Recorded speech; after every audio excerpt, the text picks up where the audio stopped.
welcome back to the show. Well, we continue to be joined by the Geelong West girls, Holly and Fiona. And girls, we're going to take a look at your match first up from last weekend. You took on Belpost Hill.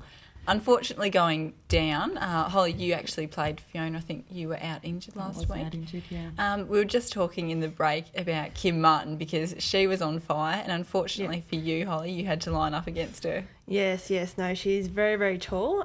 She's one of the hardest competitors I've actually had to try and play against because me only being about 5'9", I find it really hard to get rebounds or anything off her.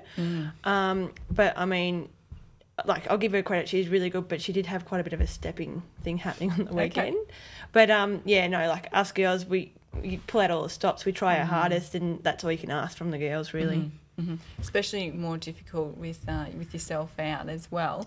Yeah. So did you bring up a B grade player, or how did you we brought up Tracy Peebles, who's a B grade defence, and she played alongside me. She's taller than I am, but we still got creamed from Kim Martin, I suppose. Tracy Peoples. Yes. Do you know who Tracy Peoples is? Yes. You do? Yes. Her brother?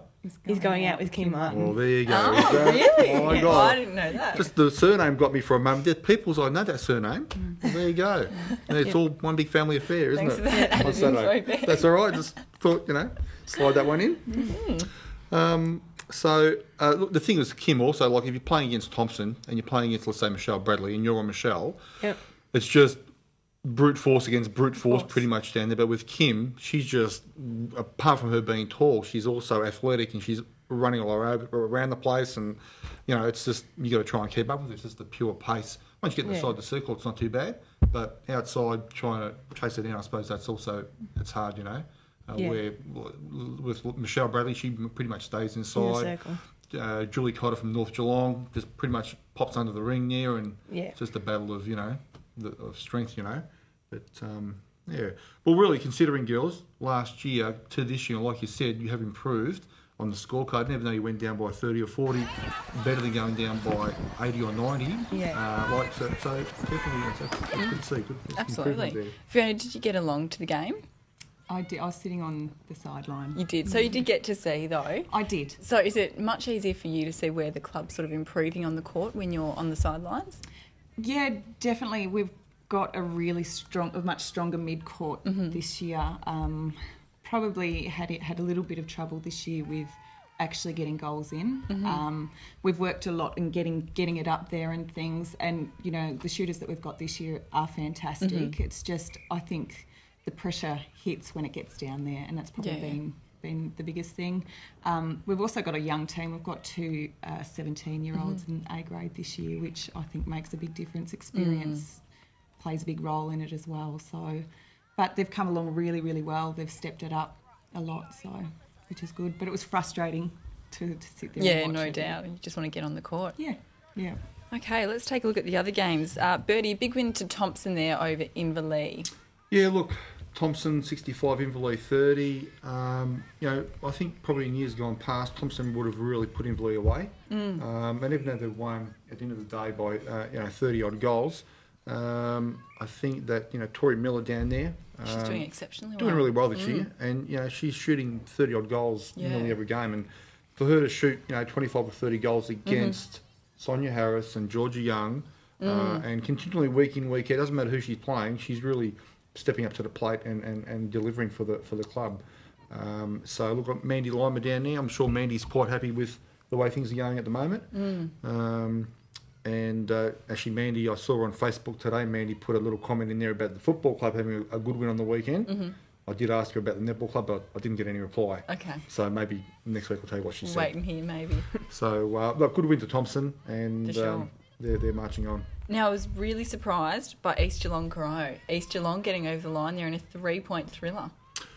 East Geelong, they drew with Belpost Hill a couple of weeks ago, 54 all, and Flick picked Corio last week, just said Corio. And I said, well, I picked a draw because I knew Corio, East Geelong would, come out firing. And they're playing really great netball at the moment. And they're quick through the centre court. Their goals are accurate. And they're going to cause some teams some grief. And just shows you now, Corio, and I'm sure Corio are bleeding after losing a game where they probably thought they'd have it in the bag. Now, an interesting thing was Michelle Rosakis, who is their playing coach, who's their goal attack, only shot a couple of goals on the weekend. She did, yeah. So I don't know what happened there. Maybe she was injured and she had to come off. But normally she shoots 20 or 30 goals every game. You're right. So it's unusual that happening. So maybe we'll have to find out what happened there. Fiona, you looked quite surprised by that one. Yeah, I was actually. You know, when you've got a goal scorer that usually she's shooting a lot more than that. So, and also that we're going to be playing them this week. So. Cry. No. East. Then just thinking about the closest in the game and their big wins this year. So. Yeah, they're doing very well. Yeah. Perhaps all of Amy's hard work. Maybe, yeah. Amy might be, get him down there and get him some results out of him. So she was certainly determined anyway when she came into the studio. She was. She was, absolutely. Have to look out for them. Now, Belpost Hill with a big win over Geelong West. The other game that was on was Anarchy over Belmont Lions. Anarchy by 2 goals. I actually went and watched this game. You did? I did. And because I hadn't seen Anarchy play this year. And Sarah Monaghan, who's their playing coach, goal attack. And she really was a big focal point in the attack there. And, nice goaler. And really did hurt Belmont. What's happened to Belmont?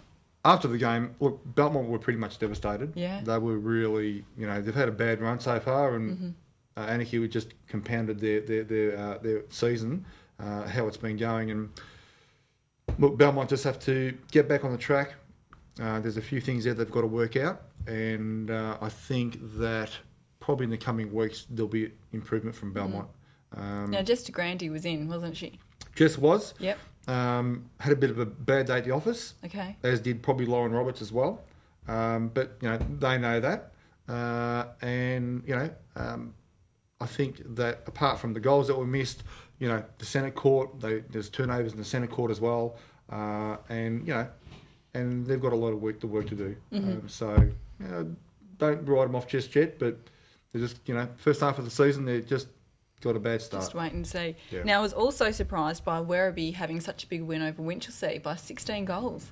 Yep, there was a couple of people missing from what I heard out of the Winch side, which resulted in Werribee coming our way with a good... even 16 goals is a good win against Winch, even with a couple of girls missing. Werribee looking well. All right, well, we'll take a short break and we'll be back in just a moment. I'm here to tell you how football is strong.